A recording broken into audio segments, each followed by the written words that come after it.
মানে দাউদের জীবনে প্রথম কাজ বা প্রথম আশ্চর্য কাজ কি ছিল? গলিয়াতকে মেরে ফেলার। এটা ছিল দাউদের জীবনে একটা প্রথম কাজ, আশ্চর্য কাজ ছিল।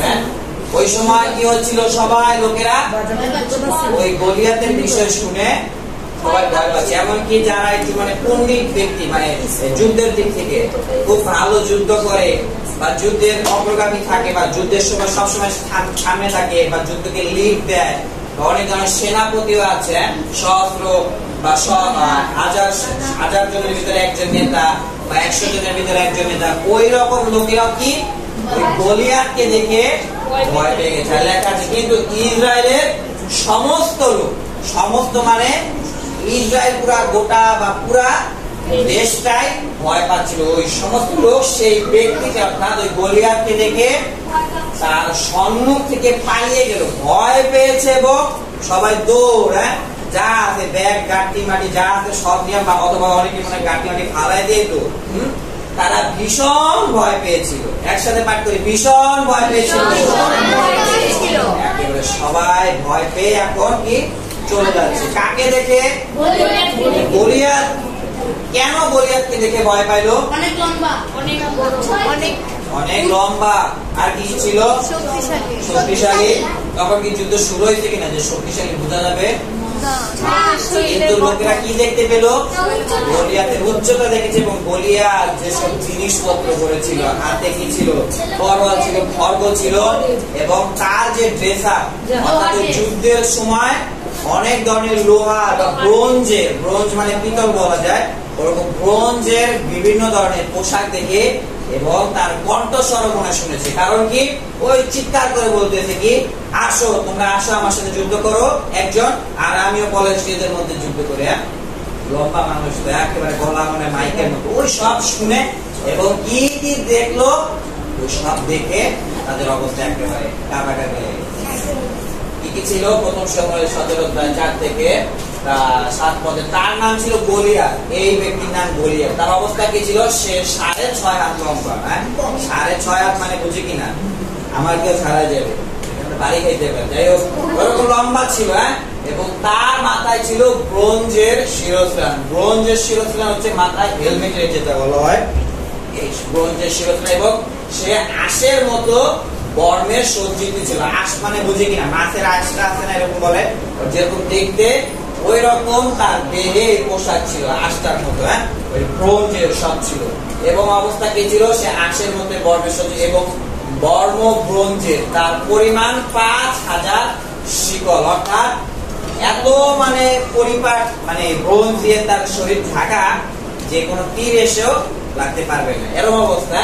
এবং আর তার পা ব্রোঞ্জের মর্মে আবৃত ও তার কাঁধে ব্রোঞ্জের খড়গ ছিল। তার কাঁধেও একটা খড়গ, এই যে খড়গ বা ছুরি, তরোয়াল, কাঁধেও ছুরি আছে এবং পায়ে তো আঘাত করতে পারবে না। পায়ে একই ধরনের ব্রোঞ্জ বা পিতল দিয়ে লাগানো, কেউ তাকে আক্রমণ করলে কোনো দিক থেকেই আহত করতে পারবে না। এবং তার সাথে ছিল তার বর্ষার দণ্ডটাও, দণ্ডটা স্তবয়ের নারাজের সমান ও বর্ষার পলাটা ছিল লোহা ও ওজন ছিল 600 সেকল। এটা হচ্ছে ওই লাঠির কথা বলতেছে, যেটার ওজন এতটা ছিল, প্রায় 600 সেকল। আর তার ঢাল বহনকারী তার সম্মুখে চলত। ঢাল বহনকারী ছবিতে নাই, মানে যেটা দিয়ে কেউ আক্রমণ করলে ঢাল হচ্ছে প্লেটের মতো, অনেকটা প্লেটের মতো, ওইটা কেউ আক্রমণ করলে সেটা দিয়ে ঢাকা মানে রক্ষা করবে বা আমাকে কেউ আক্রমণ করতে পারবে, ঠেকায় যেটা বলে, ওই রকম ওইটা আরেকজন বহন করতেছে। এত কিছু থাকার সত্ত্বেও আরেকজন ওই ঢাল বহন করতেছে। এগুলা কারা দেখতে পেল? ইসরায়েলীয় লোকেরা দেখতে পেয়েছে। যখনই তারা দেখতে পেয়েছে তখনই তাদের অবস্থা কি হলো? একেবারে কাঁপাকাঁপি শুরু হওয়ার মতো। আমাদের জীবনও কি হয়? এইরকম গলিয়াতের মতো সমস্যা এসে পড়ে। এইরকম গলিয়াতের মতো, যেটা 6 হাত 6.5 হাত উচ্চতা, তখন আমাদের অবস্থা কি হয়? আমরাও যখন দেখি তখন আমাদের অবস্থা কি হয়? ওই ইসরায়েলীয় লোকদের মতো অবস্থা। গলিয়াতের মতো সমস্যাও আমাদের জীবনে হুটহাট এসে পড়তে পারে। তখন আমাদের অবস্থা কি হয়? আমরাও ভয়ে কাঁপাকাঁপি শুরু হয়ে যায়। কি করে তারা ভয় পেল? তারা দেখেছে এবং ভয় পেয়েছে। সবাই দৌড়, কিন্তু এখানে কে ছিল না? দাউদ ছিল না। হ্যাঁ, কিন্তু কে ভয় পেল না? দাউদও পরে শুনেছে গলিয়াত যখন দ্বিতীয়বার বা অন্য সময় যখন আবার ঘোষণা করতেছে বা আবার চিৎকার করতেছে, তখন কে শুনতেছে? এখন দাউদ এসেছে। দাউদ যুবক বয়স, আমার থেকে আর কম ছিল তার বয়স। তখন দাউদ এই কথা মানে এই ঘোষণা মানে গলিয়াত যেটা বলতেছে এটা দাউদের কানে আসলো। কিন্তু দাউদ একই বিষয় দেখেছে, গলিয়াতের ওই একই বিষয় কিন্তু দেখেছে। কিন্তু দাউদ কি বললো? এর কোনো টাইম নেই আমার কাছে। কারণ দাউদের কি ছিল? আগে অভিজ্ঞতা ছিল। কি অভিজ্ঞতা ছিল দাউদ? দাউদ কি করেছে? আপনারা সেই সিংহ ও সেই ভালুক উভয়কে হত্যা করেছে। সবাই বলতেছে পারবে না, রাজাও বলতেছে হবে না হবে না, কিন্তু দাউদ কি বলতেছে? আমি পারবো। এই সমস্যা আমার কাছে কিছুই না, কারণ আমি এই সমস্যার আগেও আমার সাথে যে সমস্যা ঘটেছিল ওইটা সমাধান করেছে ওই একই ঈশ্বর। আর এই তথ্যের না করানো পলেষ্টীয় সেই দুয়ের মধ্যে একটির মতো হবে। অর্থাৎ আগে আমি সিংহ ভালুককে মেরেছি, এই পলেষ্টীয় অবস্থাও এইরকম হয়, মানে ওই গলিয়াতের অবস্থা এইরকম হয়। ওই সমস্যারও সমাধান আছে। যে সদাপ্রভু সিংহের থাবা ও ভাল্লুকের থাবা থেকে আমাকে উদ্ধার করেছে, তিনি এই পলেষ্টীয় হাত থেকে আমাকে উদ্ধার করবেন। অর্থাৎ আগে যে সমস্যা আমার জীবনে এসেছিল ওইটা যে ঈশ্বর সমাধান করেছে, ওই একই ঈশ্বর এই পলেষ্টীয়কে আমার জীবনের যে সমস্যা আছে এখান থেকে রক্ষা করবেন। মানে হচ্ছে সমাধান তিনি করে দিবেন। দাউদের কাছে কি ছিল? এটা অসম্ভব কাজ ছিল গলিয়াতকে মারা। কিন্তু দাউদ কি বলতেছে? আগেও আমি অসম্ভব কাজ, যেটা অসম্ভব ছিল মানুষের দৃষ্টিতে, সেটাও আমি সম্ভব করে এসেছি। তার মানে এখন আমিও এই অসম্ভবকে সম্ভব করতে পারবো। কিভাবে? ঈশ্বরের দ্বারা। ওই একই ঈশ্বর আমার সাথে আছে। আগে আমি প্রার্থনা করে উত্তর পেয়েছি ছোট ছোট, আগেও আমি প্রার্থনা করে আমার পরিবারের সমস্যা থেকে রক্ষা পেয়েছি। আগেও আমি যিশুর নামে প্রার্থনা করতে করতে লেখাপড়া দিকে ভালোই জ্ঞান বুদ্ধি পেয়েছি। আগেও আমি প্রার্থনা করতে করতে জ্ঞান বুদ্ধি পেয়ে পরীক্ষা ভালো রেজাল্টও করতে পেরেছি। তার মানে এখনো যে সমস্যা আমি দেখতেছি চোখে গলিয়াতের মতো, ওই একই ঈশ্বর আমাকে সমাধান করতে পারে। কারণ আগে যে সমস্যার সমাধান হয়েছে আমি সেটা নিজের চোখে দেখেছি এবং আমার নিজের জীবনে সেটা ঘটেছে। তার মানে এখন যে গলিয়াতের মতো সমস্যা আমার সামনে আমি দেখতেছি, ওইটা একই ঈশ্বর কি করতে পারে? সমাধান তিনি করতে পারে। আগে যে বিজয় হয়েছে বর্তমানে এটা কি আমাকে সাহস যোগে। গলিয়াত কিছুই না, কার কাছে কিছুই না? দাউদের কাছে কিছুই না। কারণ দাউদের সাথে কি আছে? ঈশ্বর, এবং ঈশ্বর এই ভাল্লুককেও মেরেছে এবং এই কি করেছে? সিংহকেও, সিংহ দাড়ি ধরে টেনে দাউদ মার দিচ্ছে।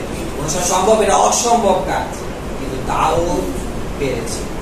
একই রকম ভাবে দাউদ কি বলতেছে? আমি আগেও দুটা সমস্যার সমাধান করেছি, একই ঈশ্বর প্রভু যিশুর নামে আমি জানি এই সমস্যার সমাধান হবে। আমেন। একই ঈশ্বর এখন কাজ। পরবর্তীতে দাউদ কি করলো?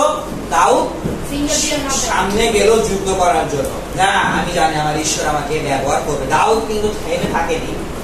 দাউদ কি করলো? বিশ্বাসপূর্বক বসে থাকে, এইগুলি আসতেছে এরকম। তিনি কি করলো? সামনে এগিয়ে গেল। যখন সামনে এগিয়ে গেল তখন গলিয়াত কি বললো? কি পিঁপড়ার মতো লাঠি নিয়ে আসছে। তখন দাউদ কি উত্তর দিল, বা তাদের মধ্যে কি কথাপন হইলো এখন পড়ি নাই। তখন পরে ওই পলেষ্টীয় দাউদকে বললো, আমি কি কুকুর যে তুই লাঠি নিয়ে আমার কাছে আসছিস? দাউদের আছে শুধু লাঠি আছে, মার দিবে এরকম।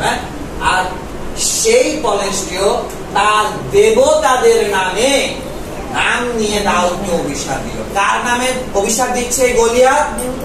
এই পলেষ্টীয়দের দেবতাদের নামে। পলেষ্টীয়দের দেবতা দাগন আছে, বাল দেবতা আছে, আশেরা আছে, ওই সব দেবতাদের নামে দাউদকে কি বলতেছে? অভিশাপ দে, বা তুই মরে যা, যাই হোক, অভিশাপ দিতেছে ফলিস্তীয়দের দেবতাদের নাম। কিন্তু দাউদের পরবর্তী উত্তর কি হবে? আচ্ছা, পরবর্তীতে আজকে মুখস্থ পদ ছিল, কি ছিল? দাউদের উত্তর কি ছিল? ফলিস্তীয়র এই যে গলিয়াত, তিনি এসেছে দেব দেবতার শক্তি নিয়ে দাউদের কাছে, এবং দাউদের উত্তর কি ছিল? দাউদের কাছে এগুলো টাইম নাই, কি নাই? টাইম। ওই সব দেবতাদের খাওয়া নাই। আমি জানি তোমার এই জাগর মাগর কিছুই করতে পারবে না, ওদের খাওয়া নাই, টাইম নাই। পরে দাউদ কি বলে? দাউদ ওই ফলিস্তীয়কে বলে, তুমি খড়গ বর্ষা ও বল্লম নিয়ে আমার কাছে এসেছো, মানে তুমি এসেছো ওই দেবতার নাম নিয়ে আমার কাছে। ওই দেবতার আমি এমনি তো টাইম দেই না, ওই তো নামও জানি না, হতে পারে আমি ওর কথাও বিশ্বাস করি না। এবং দাউদ কি বলতেছে? তুমি এসেছো জাগতিক শক্তি নিয়ে, লাঠি আছে, বল্লম আছে, আর কি আছে, খড়গ আছে, এগুলো সব কি জাগতিক ভাবে যেটা চোখে দেখা যাচ্ছে, জাগতিক শক্তি নিয়ে এসেছে আমার কাছে। আবার ওই দেবতার নাম নিয়ে এসেছে। কিন্তু আমি এসেছি কার নামে? আমি এসেছি বাহিনীগণের সদাপ্রভু, অর্থাৎ আমার ঈশ্বরের কাছে কয়জন আছে? একজন না, দুইজন না, তিনজন না, বাহিনী মানে বুঝি একেবারে অসংখ্য, একেবারে সৈন্যের মতো। এইসব কারা? এরা কারা? স্বর্গদূত। সবসময় কি প্রস্তুত থাকে অস্ত্র নিয়ে বা খড়গ নিয়ে। স্বর্গদূত আমার সদাপ্রভুর সাথে আছে। এটা কি একটা আত্মিক পরিবেশ, আত্মিক যুদ্ধ। এখন কথা হচ্ছে আমার সাথে ওই ঈশ্বর আছে, এবং ইসরায়েলের ঈশ্বরের নামে, অর্থাৎ ওই ইসরায়েলের ঈশ্বর যিনি কি করেছেন? মসির সময় সমুদ্র ভাগ করে দিয়েছেন, মান্না দিয়েছেন, এবং কিছুক্ষণ আগেও কি করলো? এক চ্যাপ্টার মানে এক অধ্যায় আগে 16 অধ্যায় কি করেছে? দাউদকে বাঘের থেকে, সিংহর থেকে, ভল্লুকের থেকে রক্ষা করেছে। ওই একই ইসরায়েলের ঈশ্বরের নামে তোমার কাছে আসছি, আমার কাছে ওই দেবতার খাওয়ার চাইবেন। বলো বলো। পরে কি করলো? পরবর্তীতে আজ সদাপ্রভু তোমাকে আমার হাতে তুলে দেবে, ওই ঈশ্বর আমাকে ব্যবহার করবে, ওই ঈশ্বরের শক্তির সাহায্যে আমি তোমাকে হারাবো, আর আমি তোমাকে আঘাত করব, তোমার দেহ থেকে মুন্ড তুলে নেব। মুন্ড মানে বুঝি মাথা। এবং কি লেখা আছে পরবর্তীতে? মুন্ড তুলে নেব, এবং ফলিস্তীয়দের সৈন্যের সব আজ আকাশের পাখি ও ভূমির পশুদেরকে খেতে দেব। তাতে ইসরায়েলে একজন ঈশ্বর আছেন, তার সমস্ত পৃথিবী জানে। আমি ফলিস্তীয়র এই বীরকে আমি হারাবো, এবং ইসরায়েলের ঈশ্বর আসল ঈশ্বর, অন্য দেবতা খাওয়া নাই, টাইম নাই। এটা কে দেখবে? শুধু ফলিস্তীয় দেখবে না, এবং কি বর্তমানে আমরা ওই বাক্য শুনতেছি। তার মানে বাইবেলে লেখা আছে, বাইবেল যার যার কাছে আছে সবাই এই বিষয় শুনছে, এবং সমস্ত পৃথিবী জানতে পারবে আজ সদাপ্রভু খড়গ বর্ষা দ্বারা নিস্তার করবেন না, করেন না, কোন জাগতিক শক্তি ঈশ্বর ব্যবহার করেন না। কিন্তু কি করেন? এই কথাও এই সমস্ত সমাজ জানতে পারবে, কেননা এই যুদ্ধ সদাপ্রভু। আমি ঈশ্বরের নামে এসেছি, ঈশ্বর আমার সাথে আছে, তার মানে এই যুদ্ধ কার? ঈশ্বর। কারণ আমি ওই ঈশ্বরকে বিশ্বাস করি, আসল ঈশ্বরকে, প্রভু যিশুকে আমি বিশ্বাস করি, আর তিনি তোমাদেরকে আমাদের হাতে তুলে দিবেন। কার হাতে তুলে দিবেন? দাউদের হাতে, দাউদের ঈশ্বরের কাছে তুলে দিবেন। কে তুলে দেবেন?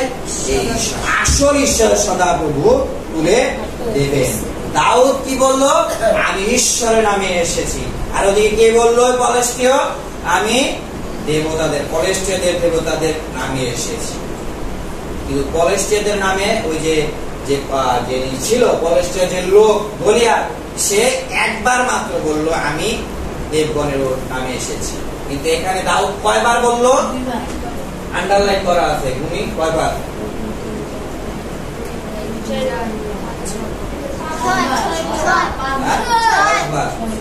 6 বার ঈশ্বরের নাম নিয়েছে, এই মাত্র 2 পদের ভিতরে 45 থেকে 60। কয়বার?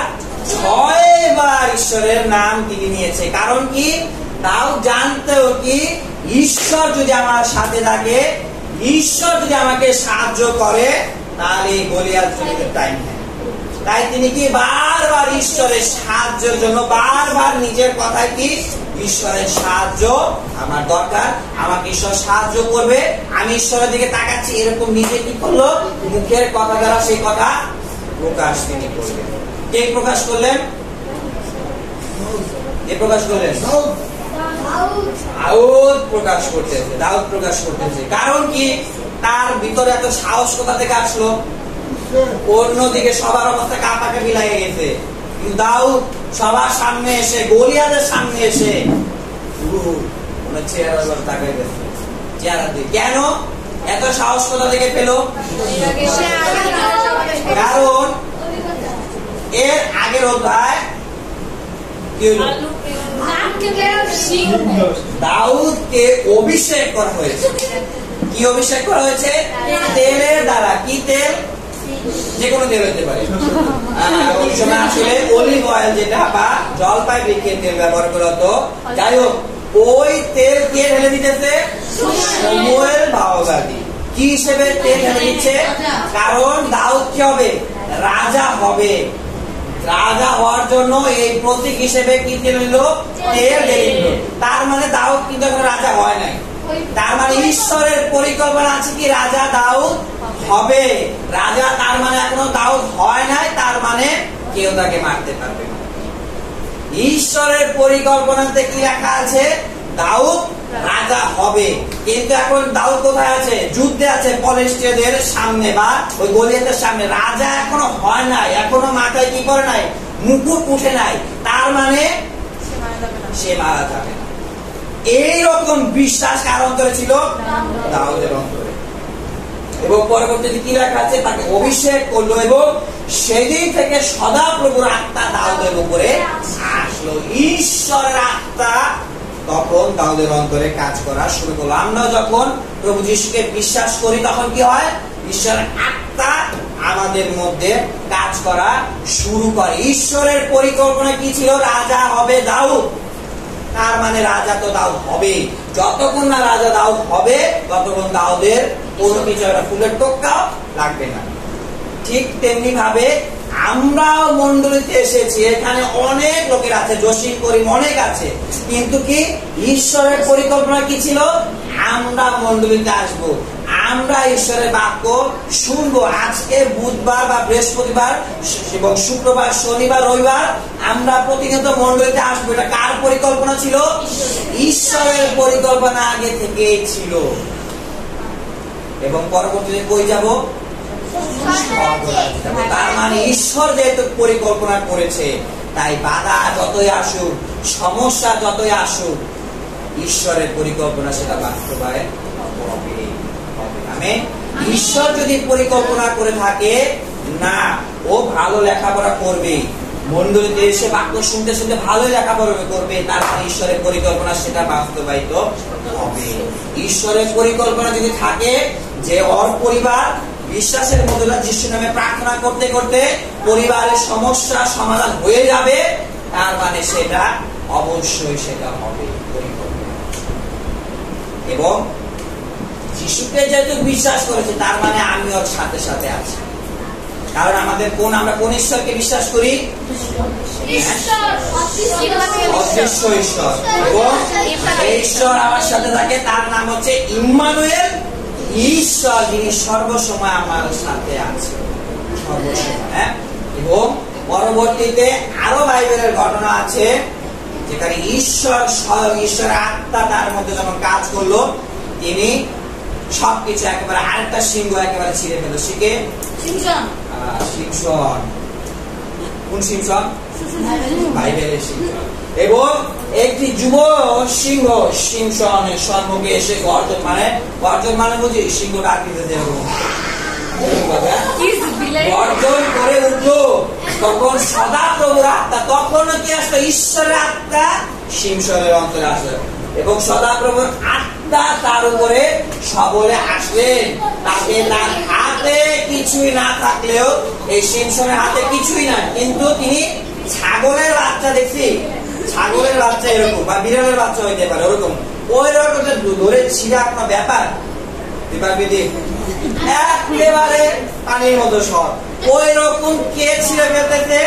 সিংহন ওই সিংহকে একেবারে ছিঁড়ে ফেলতেছে মুখ ধরে মনে হয়, এবং ছাগলের বাচ্চা ছিঁড়বার মতো ওই সিংহকে ছেড়ে ফেলে, কারণ ঈশ্বরের আত্মা তার অন্তরে এসেছে।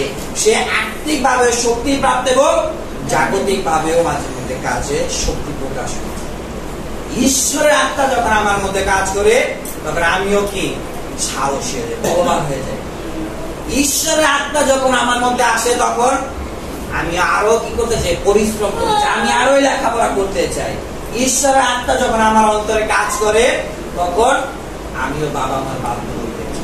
ঈশ্বরের আত্মা যখন কাজ করে তখন আমি যখন পাস করি তখন আমার অন্তরে পবিত্রতা কি করে? চেতনা করে আঘাত দেয় যে এটা তুমি করো না। ঈশ্বরের আত্মা যেন আমরাও পরিচালিত হইতে পারি, ঈশ্বরের বাক্য শুনতে শুনতে পবিত্র আত্মা যেন আমরাও পরিচালিত হতে পারি। আমেন। এবং কেন দাউদ কেন ওই যুদ্ধের সময় 6 বার ঈশ্বরের নাম নিল? আমরা গুনেছি না, একবার দুইবার নিচে আন্ডারলাইন করা ছিল। কেন কেন কেন? কারণ দাউদ কি করলো?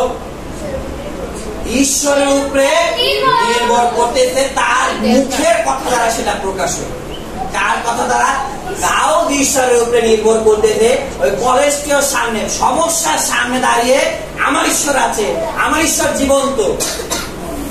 তিনি সমস্যার সামনে দাঁড়িয়ে অন্য কিছু বলে না, না হবে না, এটা হবে না মনে হয়, কিন্তু কি সমস্যার সামনে দাঁড়িয়ে, মানুষের সামনে দাঁড়িয়ে আমার ঈশ্বর জীবন্ত, ইসরায়েলের ঈশ্বর আসল ঈশ্বর, আমার ঈশ্বর পারে, সবকিছু পারে, এটাকে বলে মুখের স্টেটমেন্ট, মুখের কথা দ্বারা সেটা প্রকাশ পেয়েছে। সমস্যার সামনে দাঁড়িয়ে আপনি কি পারবেন? প্রভু যিশু পারে আমাকে একটা সমস্যার সমাধান করতে। আগেও তিনি পেরেছে, এখনো তিনি পারবে, বর্তমানেও সে আছে একই ঈশ্বর। আগে যে ঈশ্বর আমাকে সাহায্য করেছে বর্তমানেও তিনি আছে এবং ভবিষ্যতে তিনি থাকবেন। এরকম স্টেটমেন্ট আপনি ব্যয় করতে পারেন মুখ দিয়ে।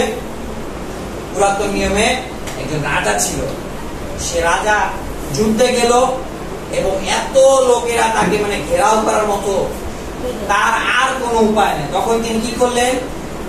তখন তিনি দাউদের মতো তার দিকে তাকালেন, ঈশ্বরের দিকে তাকালেন। তার নাম হচ্ছে কি? তার নাম হচ্ছে,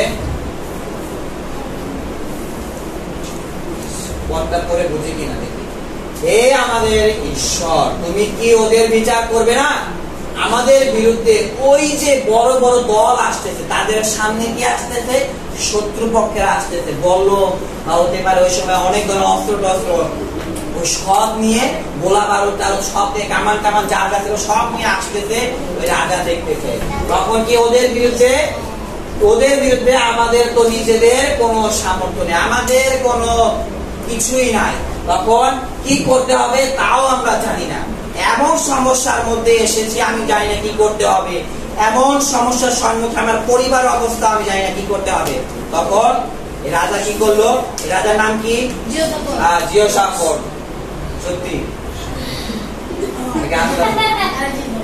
এই রাজার নাম ছিল কি? জিওশাফাত। তিনি কার দিকে থাকলেন? আমরা কেবল তোমার দিকে চেয়ে আছি। কার দিকে? ঈশ্বরের দিকে। আমরা কেবল তোমার দিকে তাকায় আছি। আমি জানি না কিভাবে এটা সমস্যা সমাধান হবে, কিন্তু জানি কি ঈশ্বর যদি এখানে ব্যবহার করে, ঈশ্বর যদি এখানে হাত দেয়, তাহলে আমি এই সমস্যার সমাধান অটোমেটিক এই চুক্তির মধ্যে পেয়ে যাব। এই সমস্যার ভিতরে আমি কার দিকে তাকাইতেছি, এটা খুবই গুরুত্বপূর্ণ। প্রার্থনা করতেছি ওই উত্তর পাই, দরকার কাছে চলে গেলাম ওই বাবা একটা তাবিজ দেন, সবুজ হলুদ দেন, এই জায়গায় 10টা দেন, এই জায়গায় 10টা দেন, আংটি দেন 10-12টা, 2টা দরকার পকেটে রাখবো আর 10টা হাতে রাখবো। ওরকম আমাদের অবস্থা। তারপর কি হয়? ওই যে কি মাঝে মধ্যে আমি শুনি কি এরকম অবস্থা, ওনারা পায় গায়ে পানি ঢালছে, ওইখান থেকে লাল পানি বেরোচ্ছে। এটা বিজ্ঞানের খেলা, এটা হলো বিজ্ঞানের খেলা, এটা কোনো কিছু না। কিন্তু কি আমরা ওইটা দেখি এই আমার সব জন্ডিস চলে গেল আর ডাক্তাররা সব কাজ করতে গেছে, এরকম অবস্থা আমাদের মধ্যে। কিন্তু এই লোকেরা কার দিকে তাকাইতেছে? কিন্তু আমরা মাঝে মধ্যে সমস্যার মধ্যে পড়লে ঘুরে ওদিকে চলে যাই, জঙ্গলি ইম্পোর্ট এরকম বলে এরকম অবস্থা হয়ে যায়। কিন্তু ঈশ্বরের বাক্য আছে, দেখবো কার দিকে তাকাইলে সব থেকে ভালো। পুস্তক তার 12 বিশ্বাসের আদিকর্তা, মানে আদিকর্তা মানে বুঝে আদি মানে কি প্রথম, বিশ্বাসের আদিকর্তা মানে বিশ্বাসের শুরু যে ব্যক্তি, ও সিদ্ধিকর্তা। সিদ্ধি মানে কি? সিদ্ধি মানে এরকম যেমন পানি সিদ্ধ করে না, সিদ্ধ করে কি একটা পরিষ্কার যেটা বের হয় ওইটা ওরকম পরিষ্কার। ওই সিদ্ধিকর্তা যিশুর প্রতি,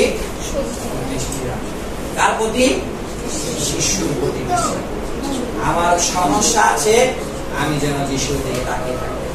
আমার সমস্যা আছে, আমি যেন যিশুর দিকে তাকিয়ে বারবার প্রার্থনা করতে পারি। এমনকি গলিয়াতের মতো যদি সমস্যা এসে পড়ে, এটা যদি পরিবারের ক্ষেত্রে হয়, তাহলে যেন ওই সময় আমি যিশুর দিকে তাকিয়ে থাকতে পারি। আমিন। তাকিয়ে থাকতে পারবো।